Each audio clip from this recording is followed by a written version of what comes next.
Welcome to the J Train Podcast. This is J Train, Jared Freid, coming to you live from the quarantine cabin on the Lower East Side of Manhattan. We're here every single day. That's right. Monday, Tuesday, Wednesday, Thursday, Friday, Saturday. Not Saturday. Monday through Friday. We're here with the J Train Podcast. Every single weekday, we are here for you with your quarantine content. And all you got to do is tell a friend. That's all you got to do. Tell a friend. Tag a bitch. Tag someone in the videos I'm posting. I'm posting videos every single day on my Instagram. I want you to tag a friend who's never listened to the show because I get it. You're out there being like, I keep telling my friends and they're like, I'm not a podcast person or I hate funny things. I get it. All you got to do is bring them the cheese and put it in front of them and be like, if you want to eat it, you eat it. If you don't, you don't. That's tagging a bitch. Putting them in my Instagram comment section, and then they'll find their way to the link in bio. I trust that. Some of them won't. That's okay, too. But we just want to get people involved. We want to churn this motherfucker. So, also, YouTube. Love the YouTube crew. Keep commenting on YouTube. Just a comment helps. Any time. All this internet stuff works by you massaging, tickling the keys. That's all you got to do, and it costs you nothing, and it does everything for me. So keep sharing the podcast. Keep letting people know. Also, on the YouTube, we did a in memoriam for Wood, the guy with the huge penis. So we have a half-hour extra podcast on there that you guys can all go watch, and it has special guests, and it's fun and hilarious. So that's all going on. Otherwise, I am doing a virtual happy hour. Announcement time. I'm doing a virtual happy hour. Tickets are $10.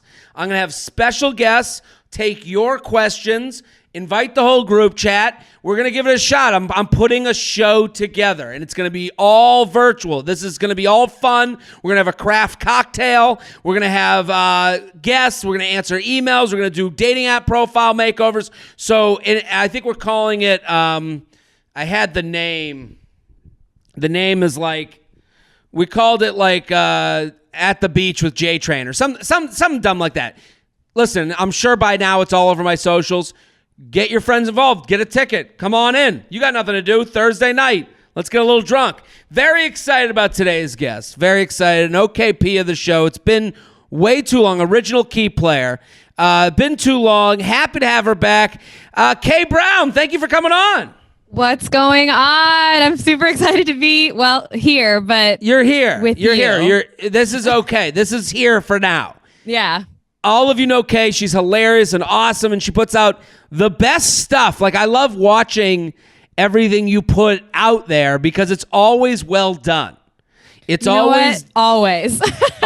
It's always done right and well done. It's not like you didn't kind of figure out TikTok. You're like, I know fucking TikTok. So like, all of you need to go follow Kay at Kay York City, and she, we're from Betches. If you don't already, get involved. What have you been up to? How are you? Tell us. It's only natural to start these podcasts with a guest by asking them what their quarantine life is like. Wow, where are you? What are you doing? How's your days?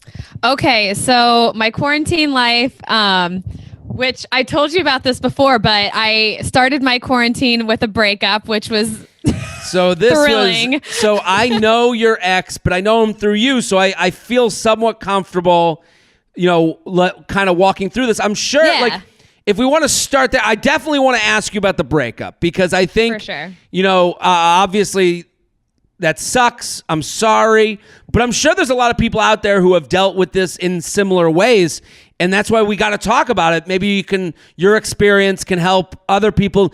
And kind of people always say like, oh, what the fuck do you know, Jared? I don't know anything. I'm just happy that people can come here to commiserate and hear emails that represent their problems. So I think, someone just speaking about it would be helpful. How are you feeling? At first it was literally day one of the quarantine. And so it was over FaceTime, and then I had to go back to work as if like nothing happened, like making jokes Oh my God. Yeah, that was wild. So I mean, at first, and honestly, the first week was a little maybe the first 2 weeks. Is it daunting? Are you looking at it being like, man, I'm stuck in the house now and it's just me? Like, what are your first thoughts? Like, so before we get to this, I want to make sure we get everyone go follow Kay on Instagram at Kay York City.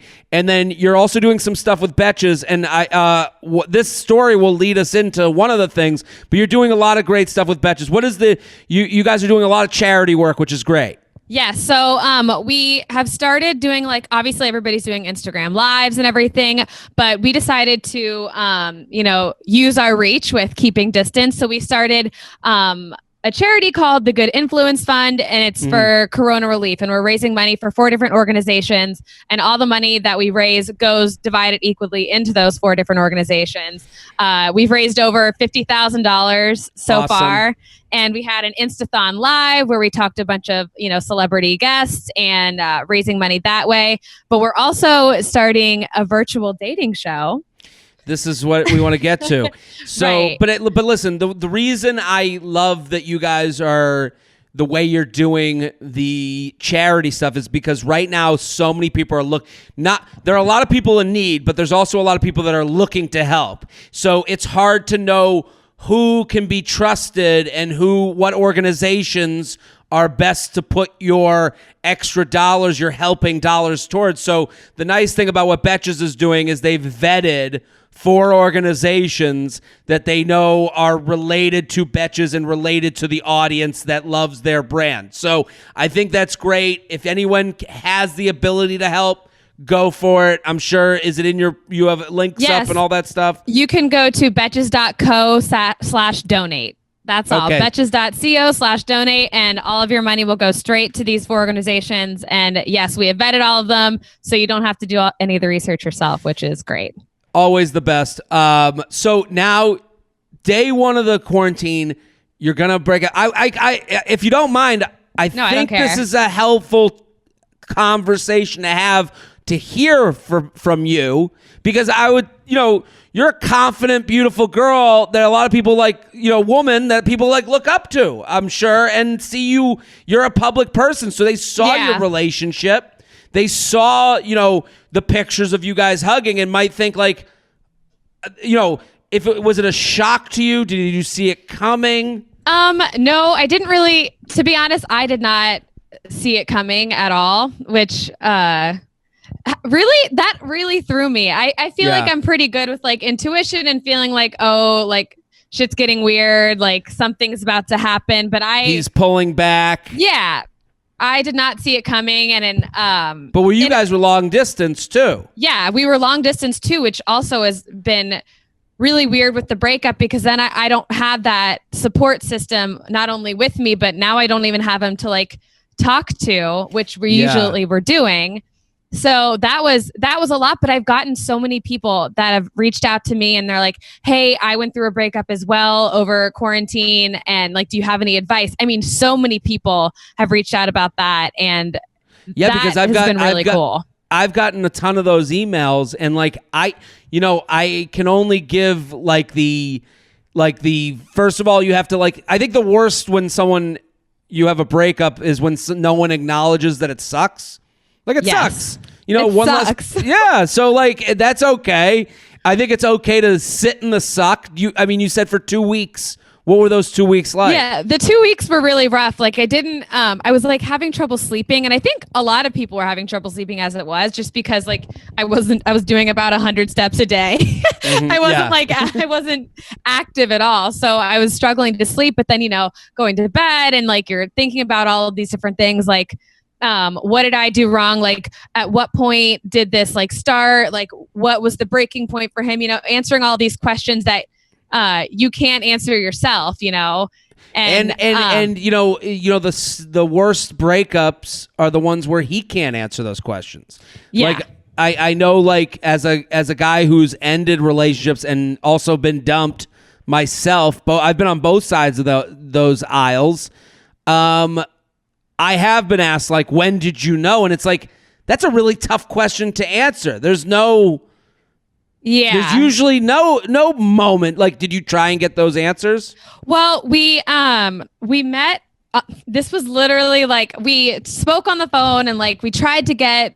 I was going to ask him all of these questions, but then I thought to myself, like, why am I hurting my own feelings? What does it really matter at this point? Because I mean, we're broken up. So why am I going to hurt my own feelings and get these questions answered that probably aren't even like real answers anyways? And also, who is he to tell you? Like you said a sentence that I hear a lot in this show. It's like, what did I do wrong? You didn't do anything wrong. You were just you, and that's okay. Like, you know, like, and who is he to say what's right or wrong? Like, just because you dated them doesn't mean they're the arbiter of who is right and wrong in a relationship. Exactly. Yeah.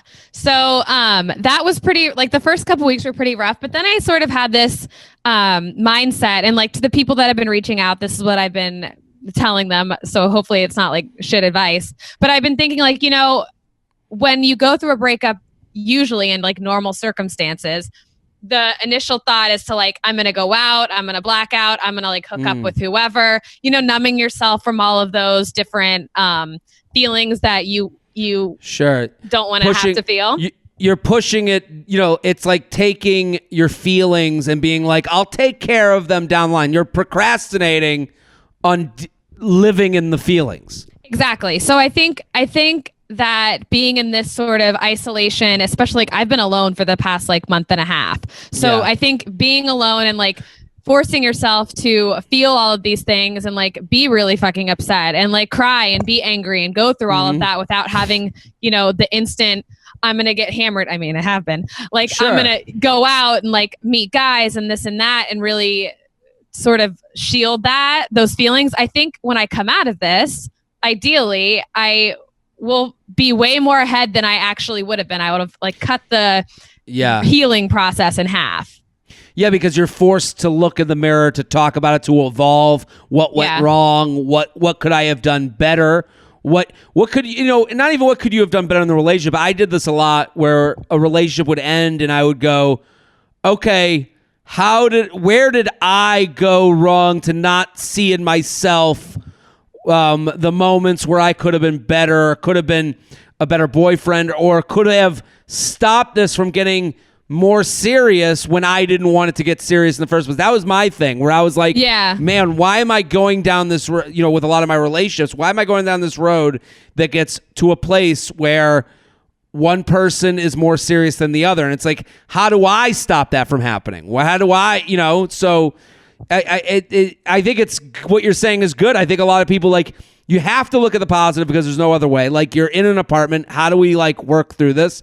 And then, you know, you'll get out and you'll be out there.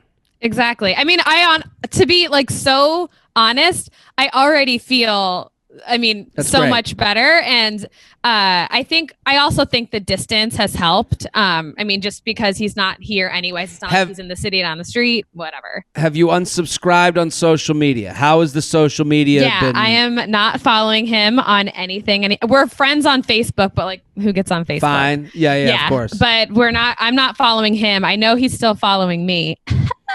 But the small wins in life. Yeah, the small wins. But it's just, I think that's better. I actually don't even find myself checking his account really. Just because, I mean, I also, to be honest, this is my first real relationship as like in the social media realm, because my last boyfriend that I had, it was before I started working at Betches. Like I didn't have any followers. I wasn't really like, I wasn't in this at all. And so this is the first like breakup, and sort of like I'm getting DMs from people being like, what happened? I thought you were with blah, blah, blah, like commenting on all my stuff. And then they have some idea of your relationship that it's not even the real thing. You know, what's interesting, I think, about breakups in this time is that you kind of have to have a press conference. Like even someone with no following, and you have a following, you have people that follow you and like what you do. So like, did you feel the need to like let those people know, or did you have to like, how, like I keep thinking of like, if Jess and I broke up, which I have no plan on doing or have no thought of doing. But I do think like, man, I would have to undo a lot. Like I'd have to have some like, why are you like, because and it's not to say anyone gives a shit about my life, but I've put my life out there. So it's like, so much of this social media stuff is about being transparent and being honest. Like that's why when we see someone who's not necessarily honest, people attack them because they feel like, oh man, I was involved in the show from the beginning, and then to hear the show was just a dream, like, oh, the show was just a show. This sounds self-important, but it isn't. Like you're just like, okay, I can't be like, oh, I like this coffee this morning. Well, I had like a month ago I was living with my girlfriend and now I'm not, Right. Yeah. No, I talked about it on my podcast. So I have a podcast called The Bachelor, which you've been on. Yes, before. Of course. Everyone go listen to The Bachelor. I love The Bachelor. Yes. So I talked about it on my podcast like the week after it happened, just because those people were very invested. I made jokes about like, my boyfriend and this and that. Like it was like a running gag. So I brought it up on that, but I kept it pretty lighthearted, just being like, yeah, Matt and I broke up.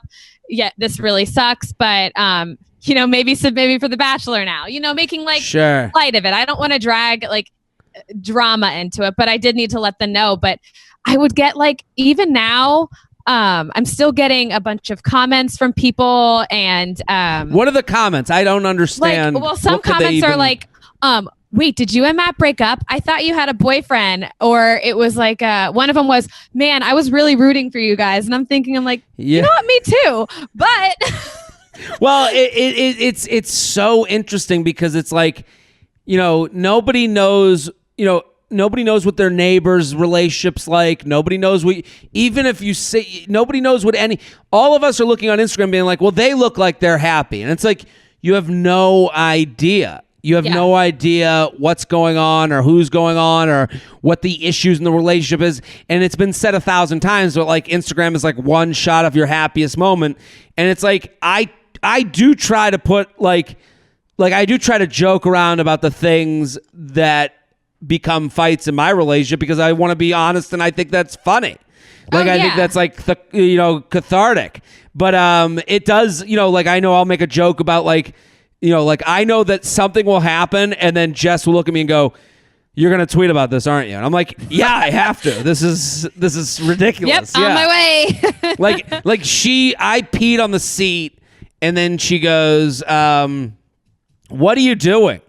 And looks in the bathroom and I go, what? And she goes, you all over the seat. Don't you know to like, and I go, I'm sorry. I walk in, I take a tissue, I wipe it up.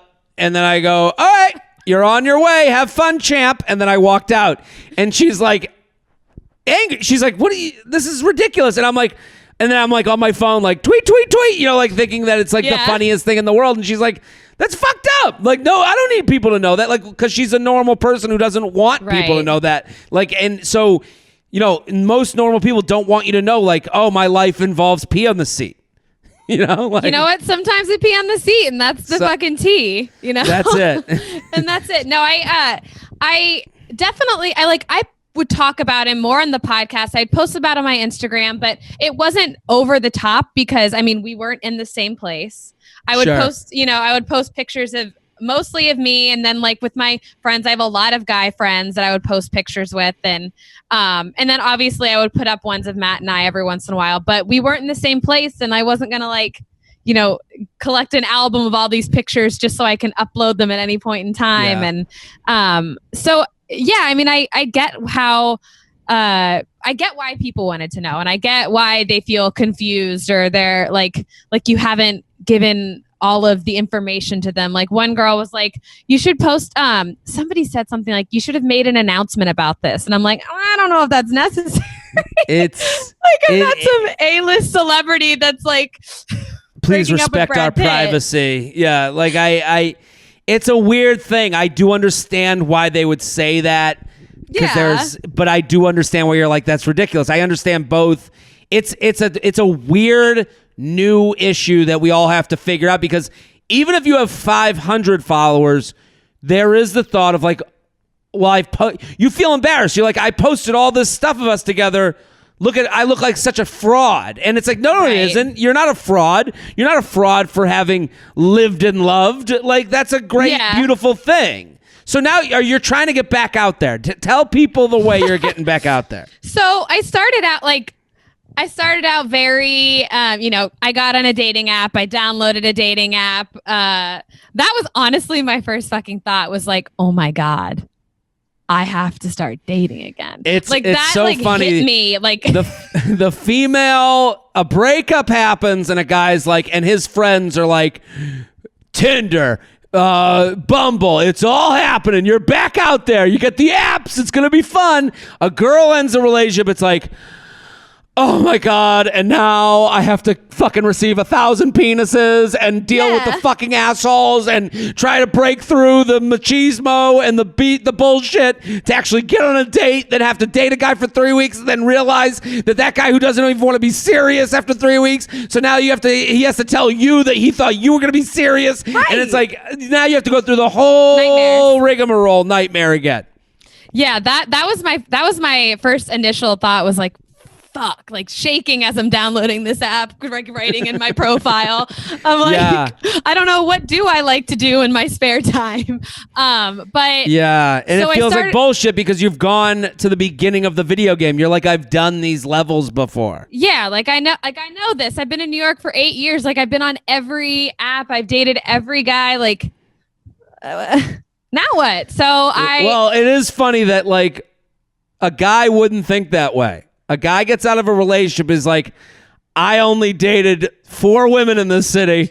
I can't wait to meet the rest of them. And like a woman gets out of a relationship, she's like, I've dated every one of these idiots. Yeah, everyone. Yeah. And so the best part is that like when I was on like the dating apps and I'm looking at them, I've seen guys that like I'm running into guys that I've matched with years like before this relationship, and I'm like, still there. What? You're back at the party and like, the guests haven't changed. Yeah, that happens. I remember getting out of relationships and being like, I guess I'll download this. And then you see, you're like, you're still here? You know, same photos, everything. And then, of course, you match because you're like, oh my God, you look familiar. And I'm like, okay. Welcome back. Yeah. So I started that. And then the co-founder of Betches, Sammy, she texted me one night at like 9 p.m. She goes, are you awake? I have an idea.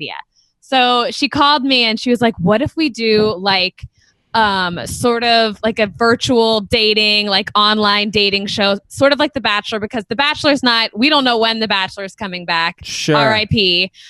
She was like, what if we did something like that where it's like we get guys to submit and, you know, we could do it on Zoom.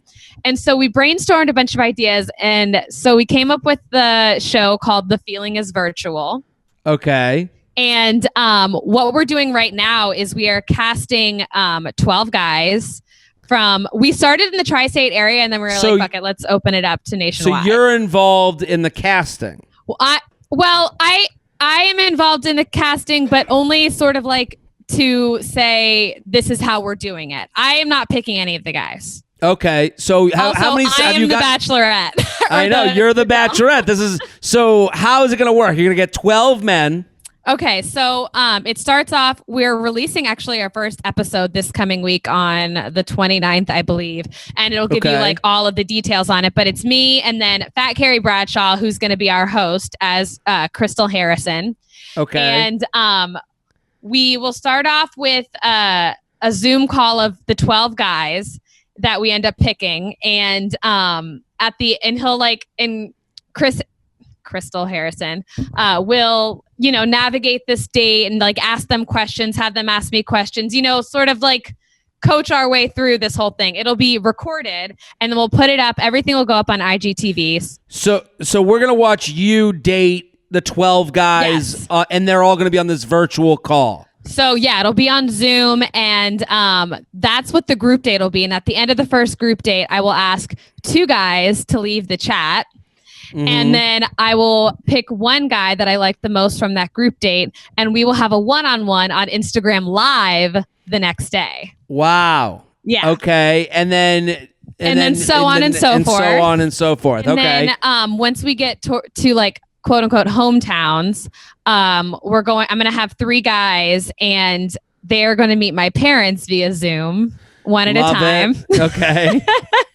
And then great. I know. And then once we get down to the final 2, the way that we're going to announce the winner is I'm going to go live, and they'll both request to go live with me, and whoever I choose to go live with me will be revealed. I love it. So we'll be following along. It's called The Feeling is Virtual. It's going to be all on Betches. Starting on the 29th, you said? Yeah, starting on the 29th is the first episode, but you can still submit for casting. We still haven't figured out the guys. No, the guys have not been picked yet. The first episode with all of the guys will be on May 1st. That will be aired. Or no, May 1st, yes, when the contest starts. So you have until, I think, the 29th to apply. So next... Okay. I don't know what the 29th is, but... So dudes out there, if you're looking to, this is your way to K. Yes. Betches.com/casting. And you fill out the application. I feel like I'm watching the commercial that's like, if you'd like to be a part of The Bachelor. If you are someone you know. Yeah, you are someone you know. So if you are someone you know is out there, Kay is waiting for you. So I'm waiting for you. I'm pumped for you. I'm happy you're back out there and you're happy and you're drinking White Claws and life is good again. I know. We are sponsored, people. The J Train podcast is brought to you by Brooklinen. Bringing comfort into your home is the ultimate form of self-care, and now more than ever, it's important to take care of yourself and each other. You spend a third of your life in your sheets. Why not make it insanely comfy? Brooklinen puts comfort first with bedding, towels, shower curtains, bath mats, and even loungewear that makes you feel like you've never left bed. These days, it's never been harder or more important to get a good night's sleep. Brooklinen will help you create a bedroom oasis that's perfect place to escape. And starting Wednesday, April 29th, Brooklinen is offering their biggest sale yet. The birthday sale will have everything from bedding to towels to loungewear on sale at savings you can't sleep on. I am a huge Brooklinen fan. My whole bedroom, I just moved to a new apartment. The whole bedroom is all Brooklinen. What I will say to you right now, we're seeing the importance of our homes and how living in them and now you're stashed away. It's just not the time to have okay sheets. You want to have the best because listen, you're quarantined. You're stowed away. You might as well make the situation as good as it could possibly be, and that's why I'm so happy with my Brooklinen sheets. And what you do is you get them, you throw them in the wash, and you make your bed, and it's like getting into a spa. It's really a nice moment. So I would tell you, if you like softness, comfort, essentials to keep you relaxed, Brooklinen has it all. Brooklinen.com is the perfect place to find all the comforts of home, and they're so confident in their product that all their sheets, comforters, loungewear, and towel come with a lifetime warranty. The birthday sale kicks off April 29th, and if you don't want to miss it. Get their biggest savings of the year on sheets, bedding, towel, loungewear, and their newest hammam and linen collections. I guess it wouldn't be a linen connection. It's a linen collection. And if you can't wait, you can get 10% off your first order and free shipping on all the new sheet right now when you use promo code JTRAIN. JTRAIN. Only at Brooklinen.com. That's BROOKLINEN.com.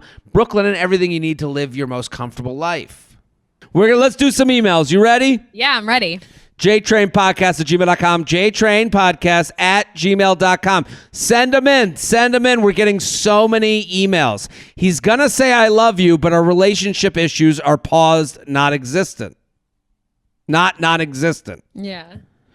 Feather, I'll get straight to it. I've been seeing a guy for 7 months, and it's been great. I love being around him. He's a fantastic guy. He's going to say I love you, and I can feel it. He keeps saying, I really like you, or I more than like you. And I'm panicking because we have had one consistent issue that quarantine has paused. He doesn't have a job. He originally didn't look for another job because he was enjoying time off, she puts in quotes. But then I told him I needed to be with someone who was going to have a career and be able able to pull their weight in the relationship in the future. I'm ambitious and always look for my next move career-wise.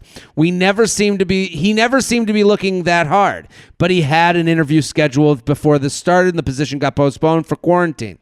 I need to see his career dedication before I can trust him to be ambitious and an equal financially and career-wise. I've been bit by lack of ambition in the past partners. Is it dumb that I'm so stuck on his lack of job? I do love him, but I know the job thing is a potential deal breaker, so I have the reservation in the relationship. Is it bad to tell someone you love them when the reservation is still there? Or if you love them, say it. It feels like a promise when it's said in a relationship, and that's what's scaring me. Sincerely, I can't support him on my salary. What do you think? I mean, I get it. Yeah. The whole career thing, it's just so hard right now because I know there's a lot of people that aren't, able to work this and that. But I also want somebody that is going to be, actually going out, getting their resume, getting their shit together and working. It's not even about this email can get bogged down. This question gets bogged down in dollar amounts, which this is not about at all. This is about pursuit. Everyone wants to be with someone, or you and I seem to agree, but I would think, to me, I'm not going to speak for everyone who listens to the show, but passion and pursuit and ambition is an attractive drive. That's an attractive thing that I think a lot of us want in a partner. Or let me say it better. All that is a part of the pie chart of what you're allowed to judge someone on. Yeah. Like it's like this comes up a lot with should a guy pay for dinner? I'm not going to tell a guy he should or shouldn't pay for dinner. I'm also not going to tell you whether that should be attractive or unattractive to you. So this is in that camp. The same goes with ambition. I'm with her. I wouldn't, and 100%. To me, and what the quarantine has done, it's interesting. When weed start to get legalized, all these potheads became scientists. And then when the quarantine, right? And then when the quarantine happened, the jobless became just like all of us. One's, and I've gotten kind of fed up. I posted a rant the other day about people who say stay the fuck home who didn't have a job to begin with. Easy for fucking you to say. You to say, right. I know. So why don't you go talk to someone who knows your past, and those people are afraid to do that because now in this new quarantine land, everyone's jobless. No. Some of us are busting our asses every day. The problem I would have if I'm her is she's not really admitting that it's unattractive to her that he doesn't have the ambition that she'd like.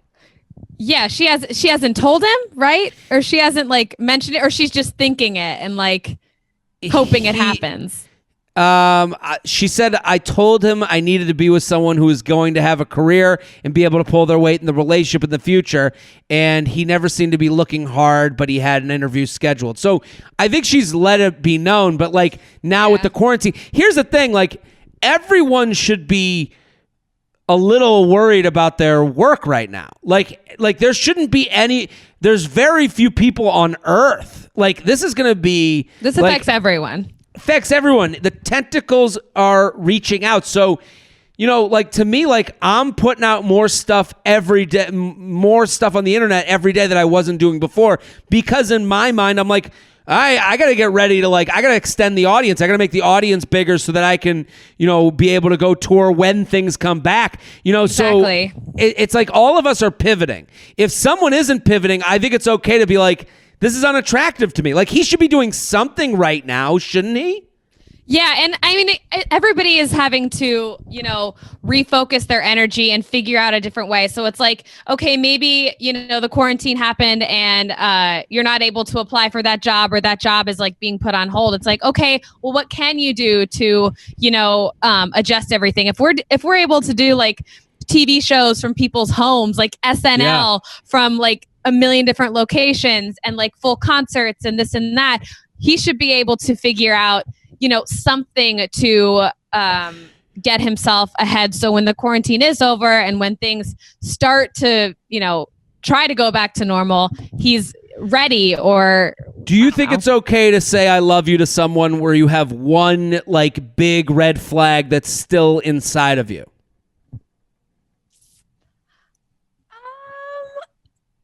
Because she does say at the end of this email, she's like, I love them, but is it bad to tell someone you love them when the reservation is still there? I think, like... I don't think it's bad. I don't think it's bad either. She's claiming that I love you is a promise. I don't think I love you is a promise. I think you can say I love you to someone. Like, I think in any relationship, you can love and lost. Like, that's... that's okay. I think saying I love you doesn't mean, well, that means we're getting married. If that was the case... then everyone we've married. Where the fuck's my husband? Yeah, where's your husband? Like, where's he? Kay wouldn't be sitting here alone in quarantine. So I think it's okay to say I love you. I think it's also okay to like say I love you at the same time as working on your relationship. Yeah. And saying to him, hey, and like just because you say I love you doesn't mean you can't say, hey, are you still looking for jobs? Like, do you care enough to look for jobs? Do you care enough to have a career so that we can move on in the relationship? Some people will not do the career stuff so that they don't have to grow up otherwise. It becomes their excuse. So that could be true too. You could still love that person and say, hey, I love you, but I need to find a better match for me. Yeah. I mean, I don't think she should like reach out and be like, hey, like, how can I help you, get, find something to, I'm very much a person that's like, okay, you're struggling with this. Like, how can I help? Like, what can we do to make this easier for you? Or like, can I help you come up with some ideas or, giving him that sort of, I don't know. I mean, I don't know how a guy would take that. Like, I don't know if it's sort of like, emasculating if a girl was like, let me help you figure out your life. I think it's not emasculating. I think you offer the help, but you don't push the help.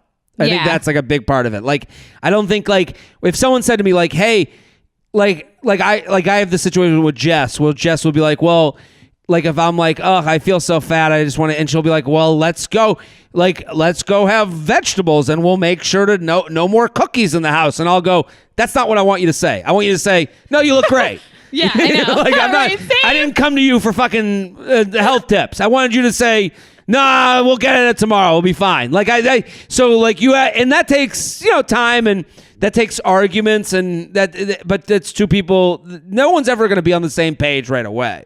Yeah. J-Train. Oh, go ahead. I'm sorry. No, yeah. I mean, I think it's just one of those things where it's like he needs to figure out what he's going to do to better himself during all of this. And if she wants to, then offer it. But if not, then I don't know what to say. We are sponsored, people. The J-Train podcast is brought to you by Scentbird. A great scent is like a great accessory. It can bring a whole look together. Fragrances create lasting impressions because smell is so linked with memory. If you want to make a lasting impression, use Scentbird to discover your signature scent.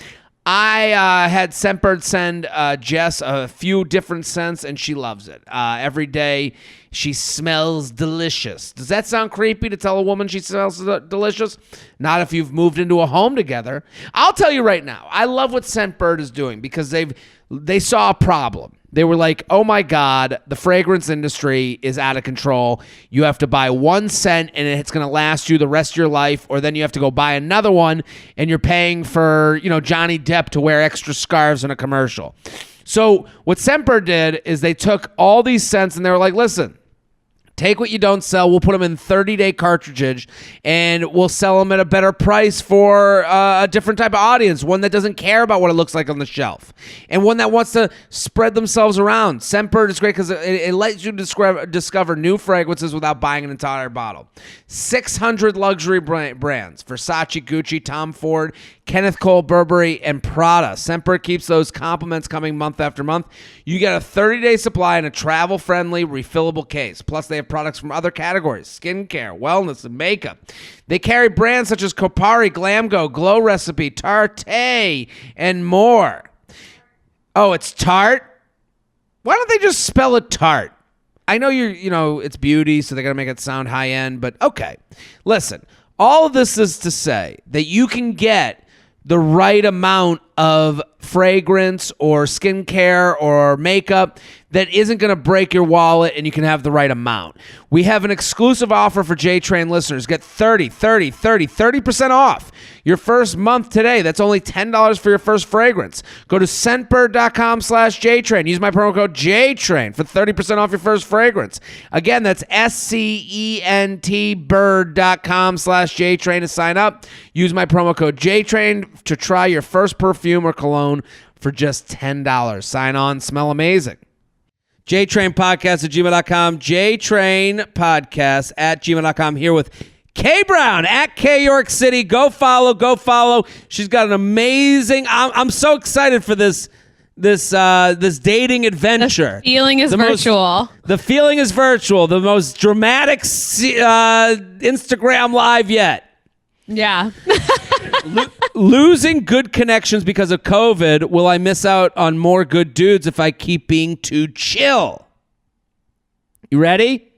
Yeah, ready. Long-time listener and big fan. Hi, Shelby and guest. I can't believe I'm writing in it this time because up until last Saturday, I was one of those people who was killing it during COVID.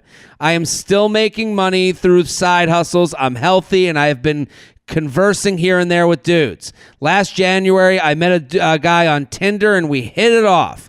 We weren't able to go on a date until February due to work and international travels. The good old days of flying. Our date was awesome, best of the year, and we talked afterwards and agreed we should continue to get to know each other. Our convos were taken over by talk of masks and quarantining, and he stressed how serious this was. My schedule has been happily stacked with work and helping people with groceries, donating, and other new hobbies. I did continue to match and talk with other dudes online, but I always had the thought, I can't wait for me and this guy to go on another date when the quarantine is lifted. Our text chats were super brief and just mental checkups. He tried calling me on March 27th. I was in crazy town, grocery store where everyone was losing their minds. And so we phone tagged and never got to chat. On the Gram story feed, he responded with emojis 2 to 3 times. I posted a visual of myself, birthday donations requests, donating blood. So there's always a tap or some sort of reach out. Throughout this time, I had wanted to chat with him before more, but figured he was losing his shit because he's self-employed and both his companies are not happening at the moment. I just thought that was happening. Okay.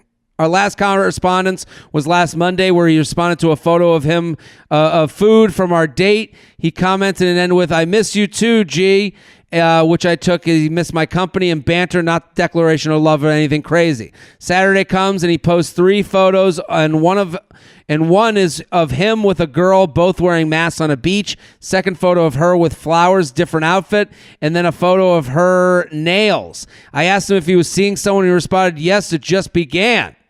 I thought we were talking. You aren't self-quarantining? Oh, she mentions she's Korean like him. I don't know if that matters. I get it.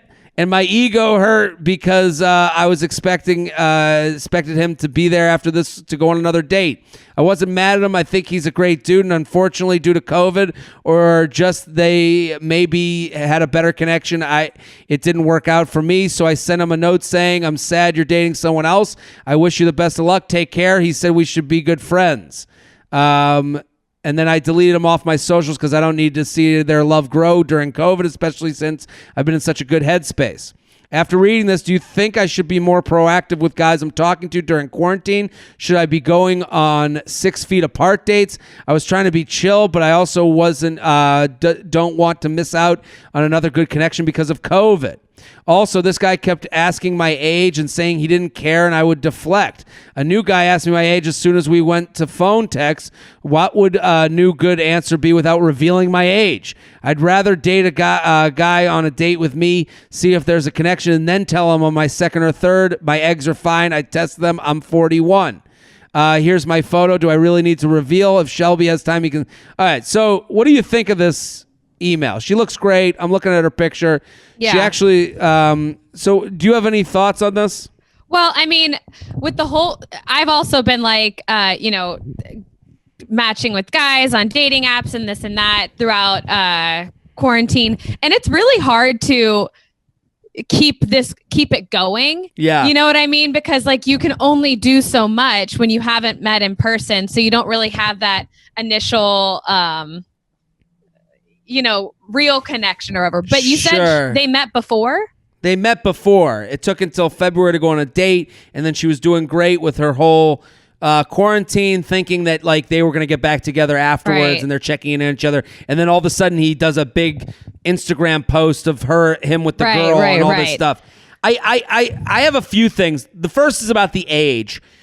You should reveal your age. I don't think that's a problem. I think saying, I'm 40, it sounds better to me. I would much rather say, how old are you? And you go, oh, I'm 41. And I'll go, oh, okay, cool. Then then for me to say, how old are you? And you go, I don't really reveal that. Then I'd be like, oh, this is a real issue for her. Yeah, then it gets weird. And like you feel like, so when it is revealed that you're 41, it feels like it's a bigger deal than it actually is. Well, everyone has baggage. And some baggage is very light, like your age. It's not that big a deal.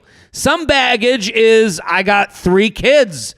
Okay, that's a little bit heavier. Some baggage is, I have a debilitating addiction. And that's a little, but here's the thing. Everyone has that baggage.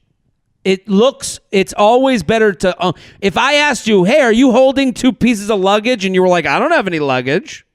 I'd be like, oh, you're a crazy person. Right. But if you look at someone and go, hey, what's in your luggage? And you go, oh, it's a little age and it's a little kid. And, sometimes I had to stop drinking. Then you go, oh, okay, this person has a handle on it. This person has a handle on reality. Yeah, and knows and is like not afraid to talk about it and is open about it. I would like that way more. And I understand she's afraid that someone hears, oh, you're 41, and then goes and then backs away or makes assumptions. And it's like, you can't drive other people's buses. You can't do that. And the more you try to do it, the more you're going to be disappointed later down the road. That's why, if I went on a date with a girl and I still know her age, I'm going to go meet the person who's being vulnerable and, and texting with me like a normal person that will reveal their age. So I like the one thing that she does that I think is a issue is blaming this loss on COVID. This is, you guys didn't stop dating because of COVID. This guy didn't meet someone else because of the quarantine.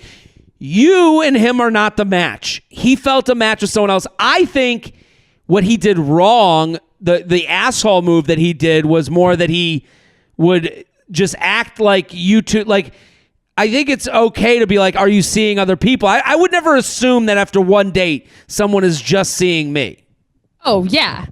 I mean, no. Or waiting to come back to me. I hope they don't assume that after one date, I am only seeing them. Yeah, and I think it's okay, sure. like, to even say, like she says about being chill, like, it's totally normal to go, hey, I'm feeling, like, I think the one thing that seems counterintuitive that she didn't do but she should have done, if I'm looking back, is to say, hey, I'm enjoying, that first date was so much fun that I've kind of put dating on the side for now. I want to make sure that you're on the same page, and if you're not, I totally get that because I'm probably getting ahead of myself, but I'd rather know than not.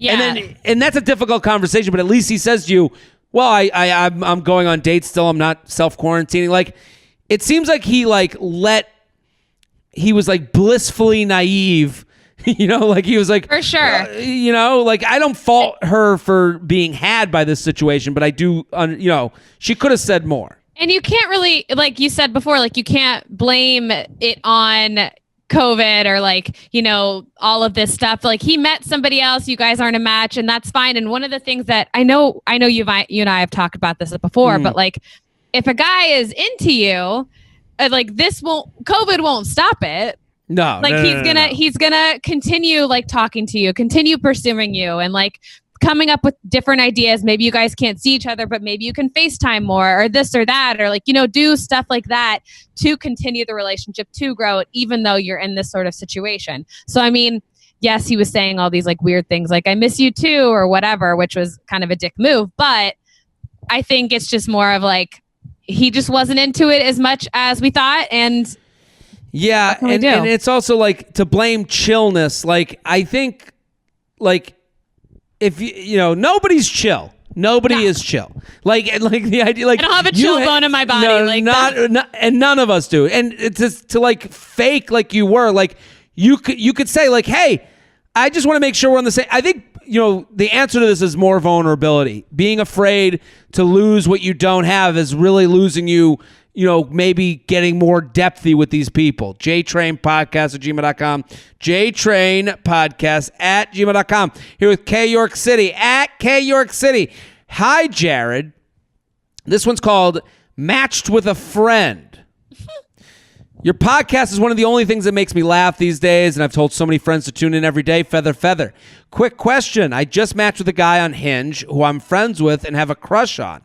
He liked me first, and I matched with him. We've always had a bit of a flirtation, so I don't think it was just a courtesy swipe. What's the best way to start conversation officially acknowledging we're both into each other, especially since we can't really act on it right now? We currently text to check in about once a week, but want to build this momentum as much as possible in the quarantine. What do you think of matching with a friend? I love the idea of a courtesy swipe. Do you do that? When you see a friend on there, what do you do? Okay, first of all, it depends on the friend.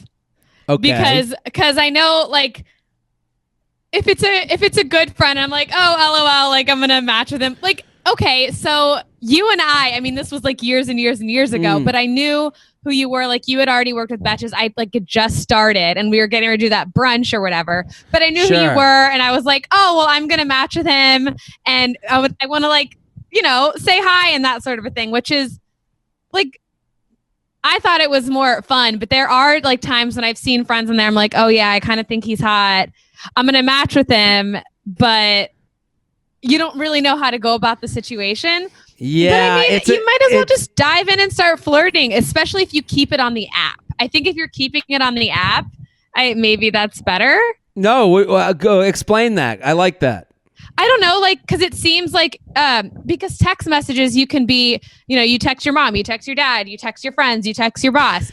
But keeping it on the app sort of has this vibe of like, okay, we're like, this is a flirting environment. Like, we're both here to find somebody. So if we're talking on this app instead of talking, via text message, it kind of, to me personally, kind of gives it that vibe of, okay, I'm into it because I'm here. And also it's under the umbrella of this is flirty conversation. Yes, absolutely. When you're in like a dance party, you can't go, well, I don't want to dance.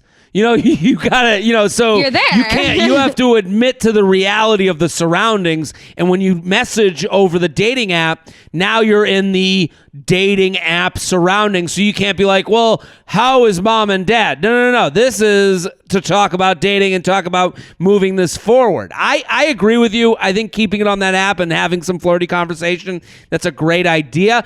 I think also I think she needs to stop thinking that they were friends before. Yeah. Like, guys don't... everyone is using these apps as kind of a emotional crutch. We're all coping using device. It's a coping device to be able... Well, to really know, it's way harder to go up to your friend in a bar and be like, you look great tonight. I think we, and start flirting with them. It's way easier to have the app go, hey, you two, you're attracted. Exactly. That's what the match means. It just means that you two are attracted to each other. So it's like, this is a subtle, Oh, Bless you. oh my God. But this app is to give you both the nudge to go to own a piece of their brain. So the thing you know in their brain is that they are attracted to you.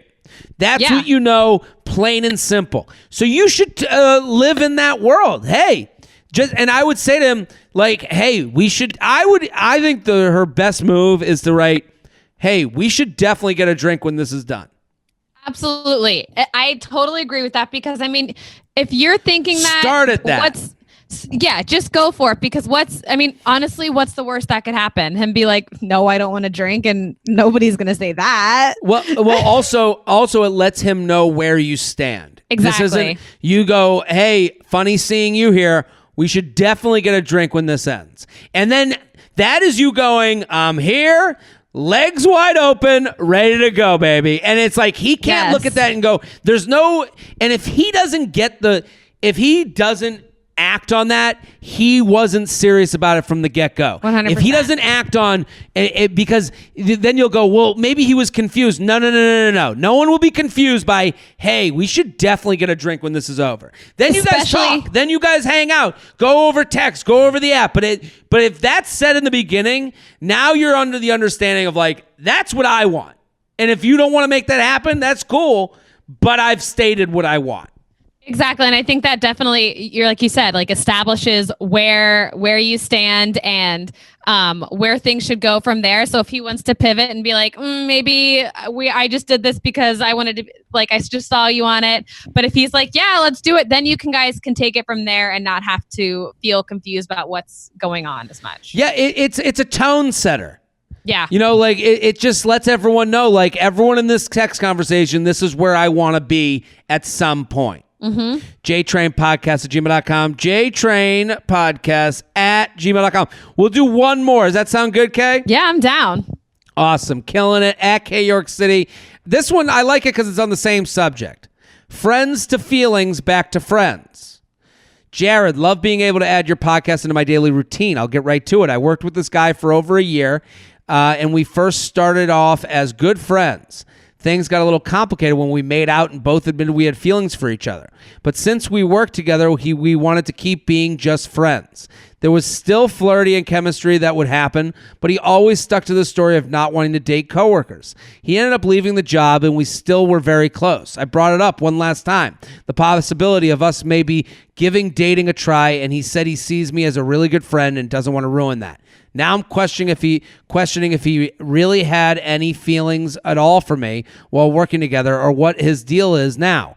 Also, do you think it's possible to go back to just being good friends? Kay, what do you think? I mean, I think it's possible to going back and being friends. I mean, as if you just made out or whatever, like, and yeah, you had said you had feelings for each other, but I think, I mean, if you're not, I don't know. It's definitely possible to going back to friends, but he has stated, she asked the question, and I think that the most important things to answer, I'm questioning if he had really had feelings for me while working together. Here's the answer to her question. Women a lot of times want like in a black or white zone. Like is on a spectrum. So this guy, this guy's attracted to you. He wants to fuck you.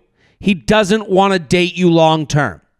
So that doesn't mean he doesn't like you. That doesn't mean he doesn't think you're attractive. It just means he is only open to being casual with you. So what a lot of people do is they start as friends, and that's a lie. That's two people lying to each other because they don't want to get turned down. Then they have this makeout. And then the one person's more into it than the other. The one person's like, so what do we do now? There's always one person more into it always. than the other. And then the other person goes, well, we work together. I don't want to ruin the friendship. I don't want to ruin this. I don't want to ruin that. And and the other person goes, yeah, this friendship and work, you're right. And so you have one person using the excuse of work and friendship to get you to a place where they don't have to get more serious and make the decision yours. So she's just getting revealed the whole thing now. She's finding out now that, yeah, he liked you enough to fuck you. He never liked you enough to date you and make you the responsibility and have to deal with that at his workplace. And now that he's out of work, he's like, we made out and that was fun, but I'm not looking to get in a relationship with this person. And he's using work and the friendship to get out of it and not be a dick. And so I think when she's like, I'm questioning, he really had feelings for you, but it just wasn't, it was in the spectrum. It wasn't, I want to date you, but it wasn't, I can't stand this person. Well, then I guess it's not even like, can you go back to being friends? Because like, were you friends in the first place?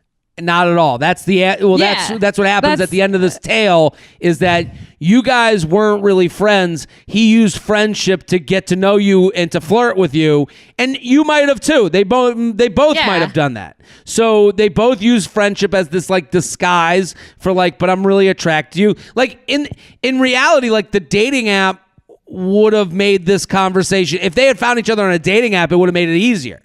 Definitely would have made it easier. Right? Because they'd be like, oh, we should go get drinks. And then he'd be like, well, what about work? And you'd be like, well, we'll meet up late night. And it's like, then he would have gotten what he wanted, or you would have said no to late night. Like, then you would have seen the spectrum for what it is. At work, it's like, it's an all or nothing play. It's we're together, we report this to HR, or hey, we shouldn't do this. Not. Yeah. Yeah. I'm so lucky I don't work with a bunch of guys, because I would be like fucked. It's tough. It's tough. And it's tough to like figure out what's friendship, what's not friendship. But I understand where she's saying, where she's like, was I living in delusion? You weren't living in delusion. No. He was just using work and friendship as an excuse to get more serious. Let you down easy. Yeah, and because also with the work people, there's no casual. It's either we date or we do nothing. And it's like, or we're just fucking. And it's like, you said to him, what do we do with this? And he was like, well, it ain't going to be just casual, so I'm going to say we're too much of friends. Yeah. I would. It's tough. I also would like, if you don't feel strongly enough, like that strong enough to be friends with him and to put in this effort, then who fucking cares? Yeah. JTrain Podcast at gmail.com. JTrain Podcast at gmail.com. Kay, thank you for coming on. This is fantastic. This is so fun. I love being on your podcast. I love having you on. Everyone needs to go follow Kay at Kay York City. Go listen to The Bachelor. Fantastic podcast. I know we got a lot of Bachelor fans. Go check out Love is Virtual. The feeling is virtual. The feeling is virtual. I'm sorry. The feeling is virtual. I'm going to be watching. I'll be watching. I'll be commenting. Do you have any friends? Betches.com/casting. Let's go. If you or anyone you know would like to date Kay York City. Exactly. Kay, thank you again for coming on. This was great. Thank you. Guys, we'll be back next episode. Boom.